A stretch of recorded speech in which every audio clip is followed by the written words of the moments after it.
Hey guys, लगभग 1.5 महीने पहले हमने कुछ ए लेयरिंग जो की हुई थी उसको हमने काट के इस पॉली बैग में लगा दिया। गाइस ये है अमरूद के पौधे और 1.5 महीने में इनकी बहुत अच्छी ग्रोथ हुई है। देखिए बहुत सारी नई कलियां आई है, फ्रूट भी लगा है, फ्लावर्स भी आ रहे हैं। और सबसे पहले तो आप ये रिज़ल्ट देखिए और यहाँ पे ये देखिए, ये जो ब्रांचेस है इसके बाद आई हैं नई, ये फ्लावर्स भी आए हैं। तो बहुत सी वैरायटी ऐसी है फ्रूट प्लांट की, डेकोरेटेड प्लांट की, जिसको हम ए लेयरिंग करके बड़ी आसानी से तैयार कर सकते हैं और इनमें जो है फ्रूट भी काफ़ी जल्दी लगता है। तो गाइज़ देखिए, ए लेयरिंग से रिलेटेड मुझे काफ़ी लोगों के कमेंट्स भी आ रहे थे। उनकी ए लेयरिंग कभी सक्सेस नहीं होती, कुछ वैरायटी है कि क्या हम उन पे ए लेयरिंग कर सकते हैं। देखिए यहाँ पे अगर मैं बात करूँ अमरूद की, तो बहुत सी ऐसी वैरायटी है जिस पे आप ए लेयरिंग कर सकते हो। उनमें अमरूद भी एक है, लेकिन अमरूद में रिज़ल्ट ऐसा नहीं है कि बहुत अच्छे आएंगे। अमरूद के रिज़ल्ट कभी कभी ख़राब भी आते हैं। अब देखिए, आपको हमेशा एक पेंसिल साइज़ की ही ब्रांच का चयन करना है। तो यहाँ पे गाइज़ ये जो रिज़ल्ट है ये कैसे आया, हमें तो यहाँ पे ये पॉली बैग में काफ़ी अच्छा प्लांट नज़र आ रहा है। लेकिन गाइज़ आपको मैं बता दूँ, लगभग 1 साल तक हमें वेट करना पड़ा, तब जाके ये जो इनकी रूट सिस्टम है वो सही से डेवलप हुआ।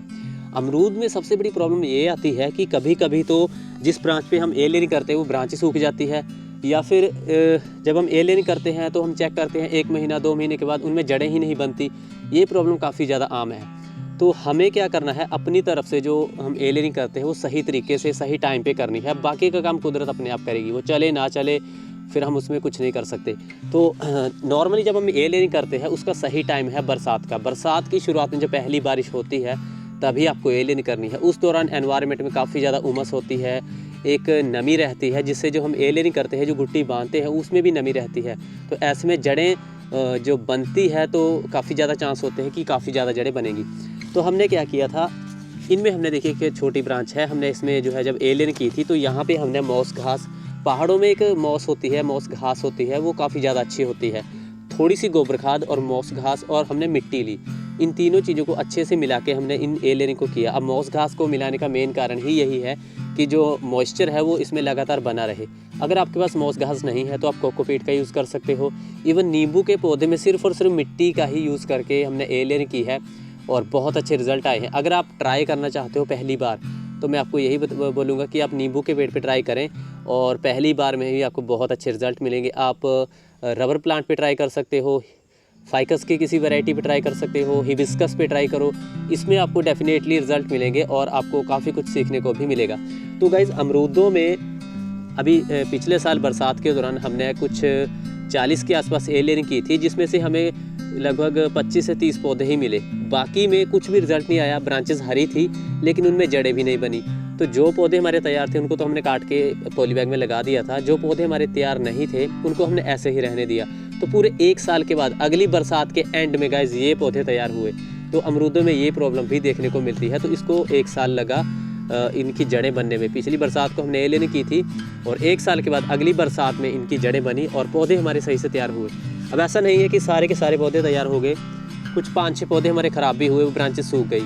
तो गाइज़ अमरूदों में आपको सही तरीके से ए लेयरिंग करनी है और थोड़ा पेशेंस रखना है। आपकी तरफ से कोई कमी नहीं रहनी चाहिए, मतलब कि सही टाइम पे ए लेयरिंग करो और मटेरियल भी आप सही यूज़ करो। जैसे मैंने आपको बताया, या तो आप गोबर खाद के साथ मॉस घास और मिट्टी का यूज़ कर सकते हो।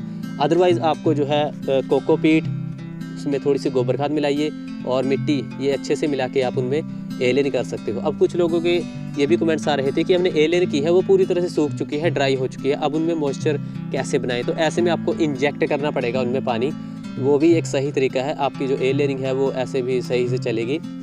तो यहाँ गाइज ये जो पौधे, अमरूद के पौधे आमतौर पर 3 अलग अलग तरीके हैं तैयार करने के। सबसे पहला तरीका है, देखिए बीज से, ये पौधा बीज से तैयार हुआ है और लगभग 4 से 5 साल में इनमें फ्रूट लगना शुरू हो जाएगा। अच्छे फ्रूट लगते हैं। एक अमरूद का ऐसा पौधा है जिसको हम बीज से तैयार करने के बाद इसमें फ्रूटिंग होगी और काफ़ी बड़े अमरूद लगते हैं, कोई प्रॉब्लम नहीं होगी। लेकिन इस पेड़ का जो साइज़ है काफ़ी ज़्यादा बड़ा हो जाएगा और बस यही चीज़ होती है। दूसरा तरीका है, बीज से पौधा तैयार करने के बाद आपको इस पर ग्राफ्टिंग करनी है। ग्राफ्टिंग लगभग 1 फुट ऊपर करें तकरीबन यहाँ पे, क्योंकि ग्राफ्टिंग वाला जो एरिया होता है वो पानी में डूबना नहीं चाहिए, उसमें फंगस की प्रॉब्लम लग सकती है, चाहे कोई भी वैरायटी हो, वो सूख जाएगा। और एक तरीका है टिश्यू कल्चर का, जो लैब में पौधे तैयार होते हैं, वो आमतौर पर हम नहीं कर सकते। और एक तरीका है ए लेयरिंग से पौधे तैयार करने का। तो यहाँ पे हमने ए लेयरिंग से पौधा तैयार किया है। हम यही कोशिश करेंगे कि कम से कम 6 महीने इनको पॉली बैग में इनकी सही से केयर हो। उसके बाद आप इनको किसी बड़े पॉट में या फिर नीचे ज़मीन में लगा सकते हो।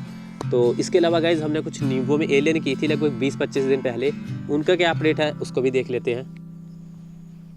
देखिए ये है बड़े 12 नींबू और लगभग 20 दिन पहले हमने इसमें ए लेयरिंग की थी। बरसात तकरीबन ख़त्म हो चुकी थी और इसमें देखिए ये जड़ें बनना शुरू हो चुकी है। ये देखिए यहाँ पे ये जो है एक 12 नींबू का पौधा है, इसमें लगातार नींबू लगते रहते हैं।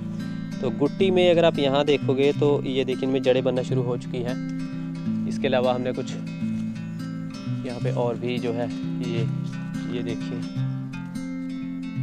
तो गाइस नींबू में आपको इतने अच्छे रिजल्ट मिलेंगे। एक बार हमने जनवरी के दौरान इनमें ए लेयरिंग की थी जो कि बिल्कुल सही टाइम नहीं था, तो उसमें क्या हुआ कि मार्च के बाद उनमें जड़ें बनना शुरू हो गई। तो इसमें अगर आप ट्राई करते हो तो आपको डेफिनेटली रिजल्ट मिलेंगे, और रिज़ल्ट आपको लेट भी मिल सकते हैं लेकिन रिज़ल्ट आपको ज़रूर मिलेंगे। तो ये भी ए लेयरिंग हमने थोड़ी लेट ही की थी, सिर्फ 20 दिन में ही ये देखिए इनमें जड़ें बनना शुरू हो गई। और इसमें गाइस हमने सिर्फ और सिर्फ मिट्टी का ही यूज़ किया है। अब मिट्टी थोड़ी ड्राई भी है लेकिन हम कुछ नहीं करेंगे, ये जड़ें सही से डेवलप होंगी और एक टाइम के बाद हम इनको काट के पॉली बैग में लगा देंगे और ऐसे हमारा नया पौधा तैयार हो जाएगा। तो गाइस आशा करता हूँ कि आपके ए लेयरिंग से रिलेटेड कुछ डाउट क्लियर हो गए होंगे, लेकिन फिर भी अगर आपका कोई क्वेश्चन हो तो आप मुझे कमेंट बॉक्स में ज़रूर बताएं। और मैं आपको एक ही बात बोलूँगा कि आपको ट्राई करना है, आपको सही टाइम पे सही तरीके से ट्राई करना है, तब आपको एक्सपीरियंस होगा कि कैसे ए लेयरिंग करते हैं, कैसे हमें इसकी छाल को निकालना है, नोड एरिया पे ए लेयरिंग करनी है, कितनी छाल निकालनी है। ये सब चीज़ें आपको प्रैक्टिकल करने के बाद ही इसका एक्सपीरियंस होगा।